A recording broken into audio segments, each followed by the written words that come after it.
ক্ষমতাচ্যুত আওয়ামী লীগের পলাতক নেতা ও সিলেট সিটি কর্পোরেশনের সাবেক মেয়র আনোয়ারুজ্জামান চৌধুরীর সঙ্গে নৈশভোজের অনুষ্ঠানে হাসিমুখে কথা বলতে দেখা গেছে ব্রিটিশ প্রধানমন্ত্রী কেয়ার স্টারমারকে।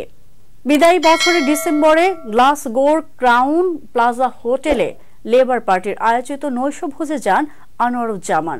গত ৫ অগাস্ট শেখ হাসিনার সরকারের পতন হলে আনোয়ারুজ্জামান পালিয়ে যান।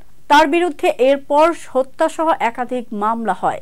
প্রভাবশালী সংবাদ মাধ্যম দ্য ফিনান্সিয়াল টাইমস শুক্রবার প্রধানমন্ত্রীর স্টারমারের সমালোচনা করে বলেছে, অর্থ আত্মসাৎ এবং আন্দোলনকারীদের গুলি করে হত্যায় অভিযুক্ত হওয়া সত্ত্বেও বিতাড়িত আওয়ামী লীগ নেতার সঙ্গে দেখা করেছেন স্টারমার।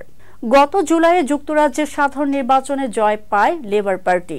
এতে তার পক্ষ হয়ে কাজ করে আওয়ামী লীগ। কিছু আসনে জয় পেতে ও বাংলাদেশে ব্রিটিশদের ভোট পেতে আওয়ামী লীগের সহযোগিতা তাদের কাজে লেগেছে।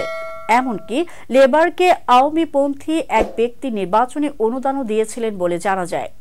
স্টারমারের সঙ্গে দেখা করার ব্যাপারে আনোয়ারুজ্জামানের সঙ্গে যোগাযোগ করেছিল ফিনান্সিয়াল টাইমস, তবে তিনি কোনো মন্তব্য করতে রাজি হয়নি।